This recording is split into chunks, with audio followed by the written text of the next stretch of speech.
रावण तेरे कोई और पूजा तुम्हें मेरे करूं करवाना कहीं छूट जाए नाम तुम्हारा तुम्हें कर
बहुत ही ध्यान से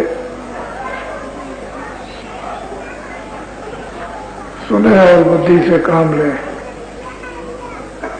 हिंदुस्तान एक बहुत बड़ा देश है, इसमें बहुत संप्रदायों के लोग रहते हैं। अनेक देवताओं को यहाँ लोग मानते हैं।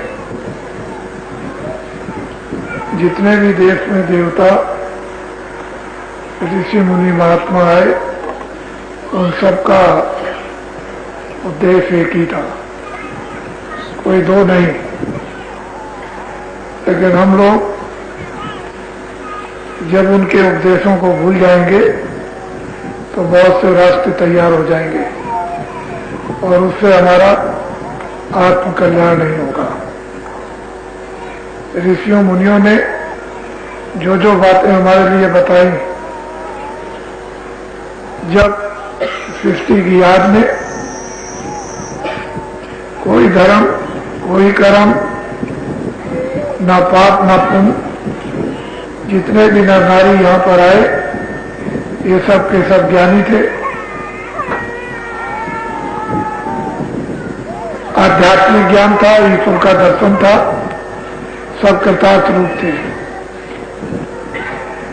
समय उन्होंने अपना अपना पूरा किया। सतयुग में लाखों वर्षों की आयु, उसको बिताने के बाद जब शरीर छोड़ा तो फौरन अपने घर में वापस लौट गए। ऐसे बहुत युग बीत गए। बाद में ये सारा का सारा आपके रोकने के लिए एक विधान बनाया। ब्रह्मा विष्णु महादेव को भेजकर तीनों से तपस्या कराई और कराने के बाद लोगों को ये बताया कि ये पाप है, ये पुण्य है, ये दुख है, ये सुख है, ये अच्छा है, ये बुरा है, ये स्वर्ग है, ये नरक है, ये 84 है। अब तुम लोग अच्छे काम को करना, बुरे काम को मत करना। अच्छे बुरे काम के लिए अधिकार हर किसी को दे दिया गया, जन्म जात का। उसके लिए ऋषि मुनि महात्मा यहाँ पर भेजे गए और उन्होंने पूरा पूरा प्रचार किया। देखो देखो, बुरा कोई काम करना नहीं, अच्छा काम करना, तुमको जस मिलेगा, लोक कीर्ति मिलेगी, तुमको सुख मिलेगा, तुमको संसार का वैभव मिलेगा। ये सब उनको सुनाते सुनाते बहुत दिन बहुत समय व्यतीत हो गया। उसके बाद हम लोग धीरे धीरे करते अच्छे ही कर्म थे, बुरे नहीं, झूठ नहीं बोलना, धोखा नहीं देना, बेईमानी नहीं करना, चोरी नहीं करना, किसी को मारना पीटना नहीं, ये सब कुछ नहीं था, थे पुण्य कार्य। लेकिन धीरे धीरे पुण्य कार्यों का भी एक पर्दा है जो मन पर, जो बुद्धि पर, जो चित्त पर, अंतःकरण पर और जीवात्मा पर जमा होगा। धीरे धीरे पढ़ते पढ़ते पढ़ते पढ़ते जब पुण्य कर्मों का गहरा पर्दा पड़ गया तो वो बुद्धि विचलित होने लगी, सोच विचार कम होने लगे, तो लोग फिर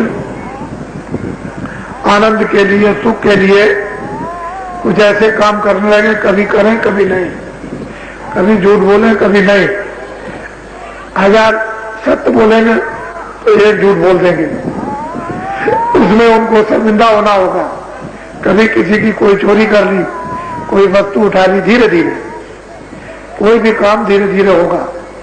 और होते होते होते होते जब दोनों कर्म अच्छे और बुरे जब मिलने जुलने लगे और पर्दे जब जमा होने लगे, तब आप आध्यात्मिक ज्ञान, आध्यात्मिक बोध, स्वर्ग का सुख, ब्रह्मांड का आनंद, अपने पिता का भेद धीरे धीरे धीरे धीरे लोग भूलने लगे। भूलते भूलते भूलते भूलते अब ये दशा हो गई। ऋषि मुनि महात्मा आए, उन्होंने जो ज्ञान उपदेश किया, वो कृष्ण हो, वो राम हो, कबीर हो, रैदास हो, बौद्ध हो, महावीर हो, कोई भी हो, लेकिन जन्म सबका बनाया जाता है। उन्होंने जो शिक्षाएं दी आत्म कल्याण के लिए, मानव सुख के लिए, मानव चरित्र के लिए, मानव सत्यता के लिए और मानव आदर सत्कार के लिए जो उन्होंने शिक्षाएं हमको दी है, उसको यदि हम करते रहते, शिक्षा लेते रहते, तो मानव जीवन एक क्षणिक सुखारी, आनंददायक क्षणिक होता, अस्थायी इसमें कोई आनंद नहीं, किसी प्रकार का भी, किसी चीज में अस्थायी आनंद नहीं।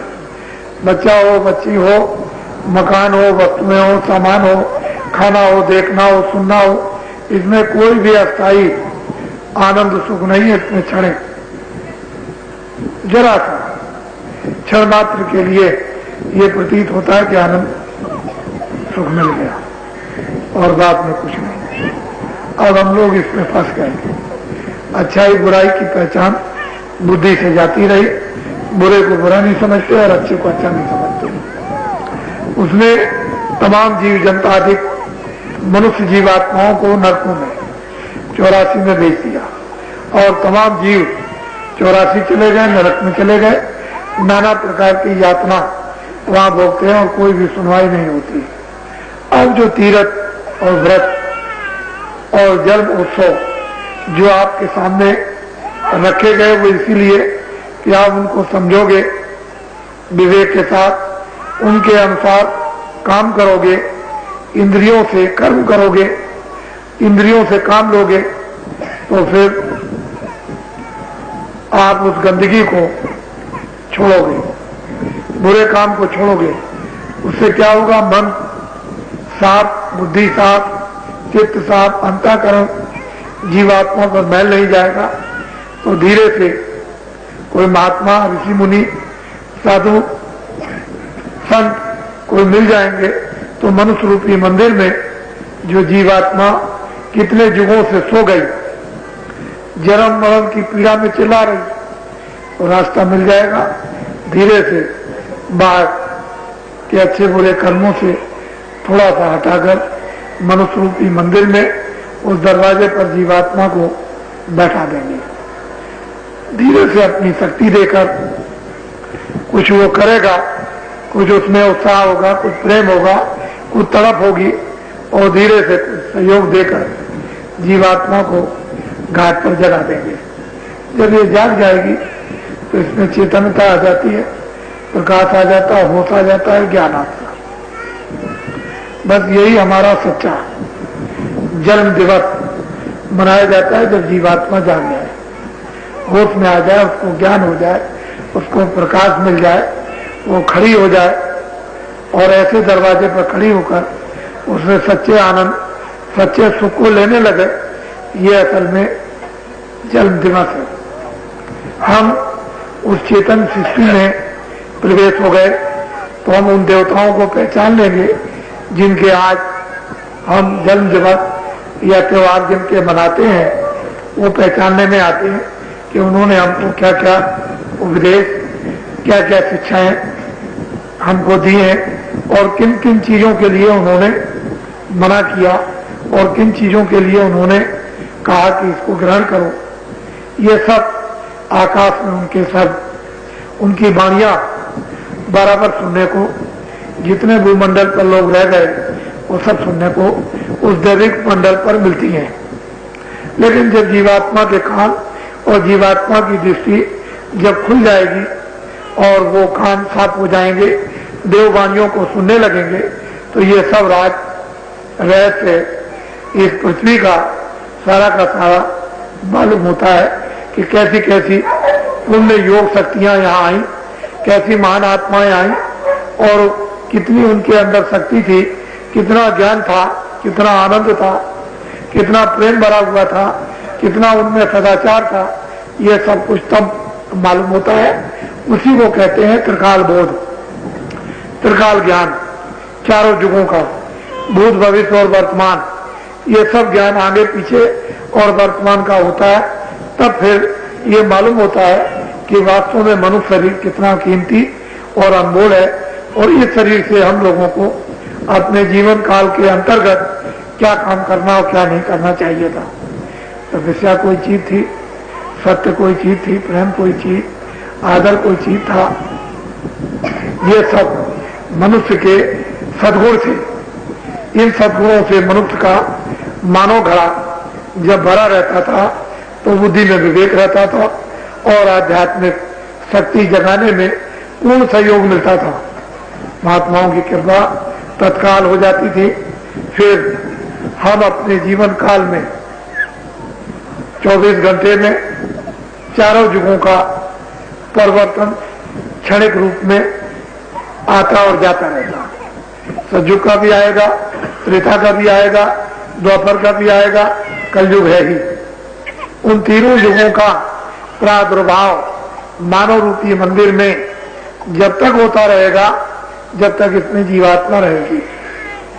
उन क्षणों को जिसमें सतयुग का प्रादुर्भाव होता है, यदि महात्मा मिल जाए तो काम बन जाए।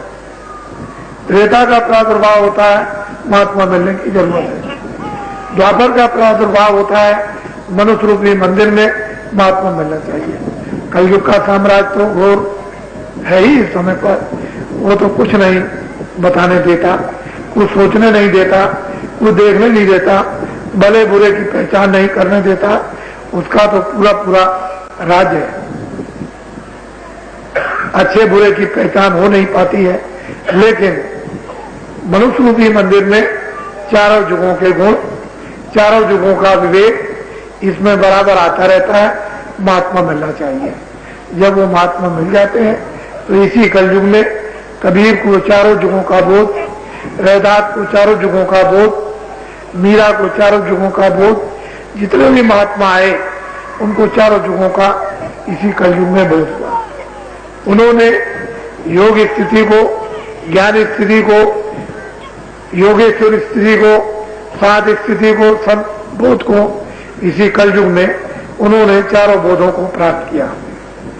और प्राप्त करने के बाद सब मंडलों का भेद, सब ब्रह्मांडों का भेद, सब देवी देवताओं का भेद, सारे शरीरों का जो चार शरीर है, स्थूल, लिंग और सूक्ष्म और कारण, उन सब का भेद, उनमें क्या क्या है उनका भेद, ये सब कुछ उन्होंने एक अल्प आयु में 100 वर्ष के अंदर, अब तो 100 वर्ष भी पूरा नहीं जाता, 60 वर्ष 70 वर्ष बहुत ज्यादा, इसी के अंदर व्रत हो जाओ और चल बस। हमारा सारा काम ज्यों का त्यों पड़ा हुआ संसार की इस क्षणिक माया में मन को, बुद्धि को, चित्त को, इंद्रियों को हमने इसमें बता दिया और इसी में अपना भाव जमा दिया। आस्था हमारी इसमें हो गई इसलिए आपको बोध कैसे होगा? कलयुग में भी सत्य था, उसका भी बोध नहीं। त्रेता में भी त्याग था, सदाचार था, वैराग था, द्वापर में भी था, और सतयुग में तो सत्य था ही। उसमें सब प्रकार के सब बोधक स्वरूप थे, सभी नर नारी, सबकी आत्माओं का कल्याण था, वो तो था ही। लेकिन इन तीनों युगों में, त्रेता, द्वापर, कलयुग, इसमें तो हमने अपने मन और बुद्धि को जब इन सब आसार वस्तुओं में लगा दिया तो हम उसके आदि बन गए, स्वभाव पड़ गया। अब हमारा मन, बुद्धि और चित्त इधर से हटता नहीं है। इसमें काम, इसमें क्रोध, इसमें लोभ, इसमें मोह, इसमें अहंकार, इसमें हम रत रहते हैं, ये समझने नहीं देते हैं। जब ये बुद्धि को जागने नहीं देंगे, विवेक नहीं होने देंगे, समझने नहीं देंगे, तो फिर जीवात्मा बेचारी क्या करेगी? उसके लिए तो मन की मदद, उसके लिए बुद्धि की मदद, उसके लिए चित्त की मदद जीवात्मा को चाहिए। अब ये हटते नहीं है तो मदद उसको कैसे मिलेगी? इस संसार में फंसे रहते हैं, उलझे रहते हैं, इनका विकल्प करते हैं, इनके लिए सोचते हैं, इनके लिए चिंतन करते हैं, इनके लिए धरते हैं, फिर इनका प्रलय हो जाता है, फिर इसको बनाते हैं।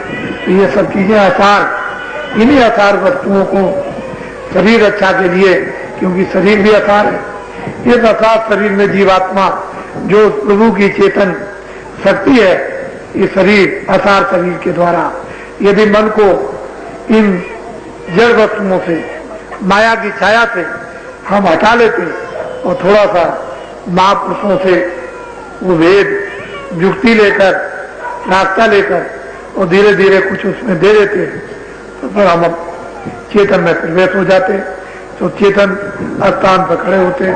आज इन वस्तुओं को हम भोजन के रूप में मानते हैं। अनाज दो, सब्जी दो, फल दो, दूध दो, घी दो, ये कपड़े दो शरीर की रक्षा के लिए। लेकिन चेतन सृष्टि में जब आप प्रवेश हो जाते हैं, लिंग सृष्टि में, तो ये सब भोजन आपके खत्म, क्षणिक हो जाते। वो आपको एक अस्थाई 1000 बरस का भोजन आपको मिल जाता, वो 1000 बरस का है।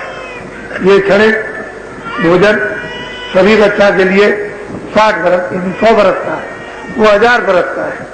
वहां भोजन सुगंधी का है, यहाँ भोजन सुगंधी लोगे तो जीवित नहीं रह सकते हो। यहाँ तो दूध, घी, अनाज, फल फ्रूट चाहिए तो शरीर चलेगा। लेकिन जब लिंग शरीर, देव शरीर में जब जीवात्माएं इस शरीर से निकल के पहुंच जाती हैं तो वहां सुगंधी जीवात्माओं का लिंग शरीर में रहने का सुगंधी आहार है। वहां से, उस शरीर से भी निकल के जब सूक्ष्म शरीर में चली जाएंगी तो उनका आहार न सुगंधी है न ये फल फूल है, उनका आहार प्रकाश का है। वहां सूक्ष्म शरीर है, उससे भी जीवात्मा निकल जाएगी तो कारण शरीर में आहार जो है शब्द का है। शब्द बगैर ये जीवात्मा शरीर नहीं रह सकती है। तो कारण शरीर में लाख बरस की, सूक्ष्म शरीर में 10,000 बरस की उम्र, और लिंग शरीर में 1000 बरस की उम्र, और स्थूल ये पंचभौतिक शरीर में 100 बरस की आयु। इन सब के अलग अलग स्थान है, अलग अलग भोजन है, अलग अलग मंडल है, वहां अलग अलग इनके खेल आनंद अलग अलग है। यहाँ का आनंद क्षणिक अलग है, वो ऊपर का आनंद जो अस्थायी लिंग शरीर में वो अलग है, उसके सूक्ष्म शरीर में आनंद बिल्कुल अलग है, उसके बाद कारण शरीर में आनंद बिल्कुल अलग है, अलग अलग आनंद है।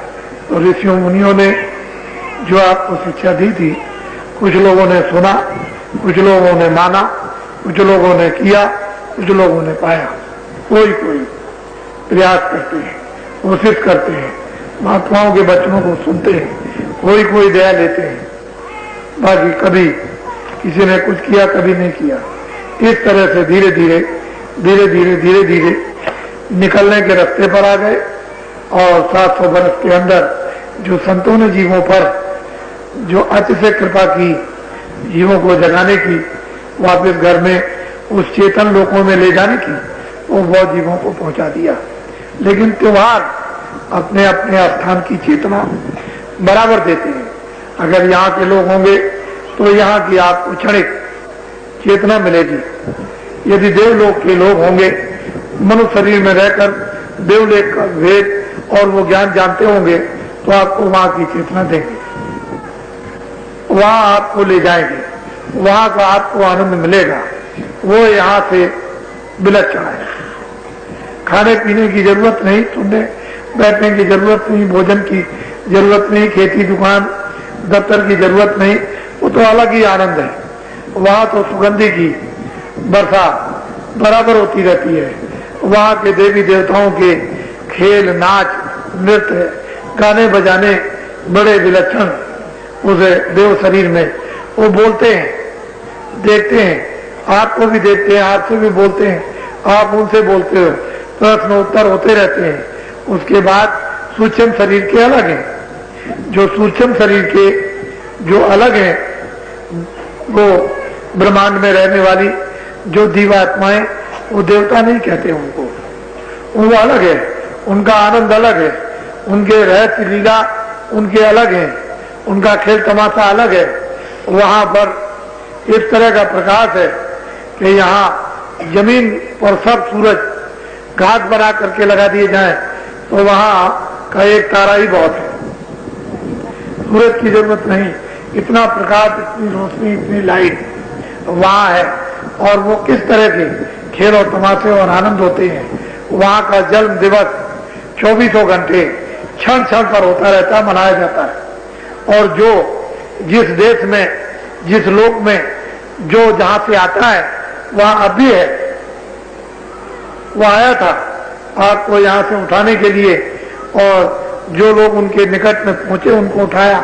वो वहां लिंग शरीर में रहने वाले लिंग में रहते हैं, और सूक्ष्म शरीर में रहने वाले सूक्ष्म में रहते हैं, कारण शरीर में रहने वाले कारण में रहते हैं, और कारण से परे पहुंच जाते हैं, वो अलग रहते हैं। इन सब के अलग अलग ब्रह्मांड है, पार ब्रह्मांड, वो सतपथ है, अलग अलग है। लेकिन महात्माओं ने सबका भेद जाना और सबका बताया। संत सबका भेद जानते हैं, ऊपर से और नीचे तक, लेकिन संतों का भेद कोई नहीं जानता, उनको कोई पहचान नहीं सकता। वो बुद्धि से परे, आत्मा के ज्ञान से परे, वो लिंग ज्ञान से परे, वो सूक्ष्म ज्ञान से, ब्रह्मांड से परे, वो कारण ज्ञान से परे, और उसके परे, उससे भी परे। तो संतों को ऐसे नहीं कोई पहचान सकता। वो सीधे रहते हैं, सादे रहते हैं, कोई बनावट नहीं रहती, कोई आकर्षण नहीं रहता, कोई खिंचाव नहीं रहता, कोई शराब नहीं देते हैं, किसी तरह का कोई जादू चमत्कार नहीं दिखाते हैं। ये उनके यहाँ नहीं है। बस उनका काम यह है कि अंदर में जीवात्मा को जगाना और जीवात्मा को होश में लाकर उस प्रकाश में खड़ा करना, और जीवात्माओं को चमत्कार, बाहर से कोई चमत्कार, न कानों से न आंख से, आपको बाहर से कहीं कुछ नहीं। लेकिन जब जीवात्मा जाग जाएगी तो दिव्य नेत्र से और दिव्य कानों से फिर महापुरुषों के चमत्कार देखने को उस चेतन सृष्टि में मिलते हैं। इसलिए संतों को लोग नहीं पहचान सकते हैं, क्योंकि संतों ने चमत्कार का काम नहीं किया। संतों ने भवसागर नदी से जीवात्माओं को पार उतारने का काम किया है, और उस घर में पहुंचा देते हैं जो अजर है, जो अमर है, जो चलायमान नहीं होता, जहां पहुंच करके कभी आओगे नहीं, कभी जन्मोगे नहीं, कभी मरोगे नहीं, न पाप में आओगे न पुण्य में आओगे, किसी तरह से भी कोई बंधन पहुंचने के बाद इन जीवात्माओं का नहीं, वहां जीवात्माओं को ले जाकर अजर अमर कर देते हैं। निर्बंधन सदैव के लिए यहाँ से कर देते हैं अपने देश में, जहाँ से जीवात्माएं आई वहीं पहुंच जाती है। ऐसी महान विभूतियों को, महान आत्माओं को, परम संतों को कोई नहीं जान सकता। न योगी जान सकता है, न ऋषि मुनि जान सकते हैं, न विद्वान जान सकते हैं, न तपस्वी जान सकते हैं, न ज्ञानी जान सकते हैं, न बुद्धि विवेकशील जान सकते हैं। ये उनकी उस पहुंच को कोई नहीं, वो स्वयं ही कुछ बोध करा दें, कुछ परिचय दे दें, तो हो सकता है वैसे कभी नहीं होगा। ये सबका भेद जानते हैं, संतों का भेद नहीं लोग जानते। संतों का भेद संत ही जानते हैं, और कोई नहीं जान सकता। इसलिए संतों की महिमा कूट कूट कर 700 वर्षों के अंदर अच्छी तरह से लोगों ने कलम तोड़ करके लिख दिया और आपको बता दिया। पर आप इस कलयुग में, अल्प युग में, कमजोर युग में, अज्ञानी युग में, बुद्धिहीन युग में, मन विकल्प युग में और चित्त जो चिंतन करता है इस भोगी युग में आप सतयुग की, त्रेता की, द्वापर की साधना नहीं कर सकते। इसलिए कृष्ण का जन्म दिवस पहचान नहीं सकते, राम का जन्म दिवस पहचान नहीं सकते, क्योंकि राम त्रेता में आए, कृष्ण भगवान द्वापर में आए, कोई सतयुग में आया। कैसे आप पहचान लोगे? कैसे आप सतयुग का, त्रेता द्वापर का कैसे आप कर्म करोगे? कैसे साधना करोगे? कैसे उसका योग करोगे? अब तो शरीर में वो ताकत नहीं है। तो त्योहार, जन्म दिवस ये हम भूल गए। जब हम भूल गए तो बाहर इंद्रियों का हमने एक मनोरंजन बना लिया। मनोरंजन बस इंद्रियों का लेकर चढ़े और घर में आ जाते हैं, बस इतना ही काम रह गया। बाकी आत्म कल्याण का नहीं, उनसे मिलने का नहीं, उनकी शक्ति का परिचय नहीं, शक्ति लेने का नहीं, उस ज्ञान को लेने का नहीं, उस आनंद को लेने का नहीं, वो मुक्ति के लिए नहीं, वो मतलब स्वर्ग वैकुंठ के लिए नहीं, वो मोक्ष के लिए नहीं, मनोरंजन, शारीरिक क्षण, इसी में फंस गए।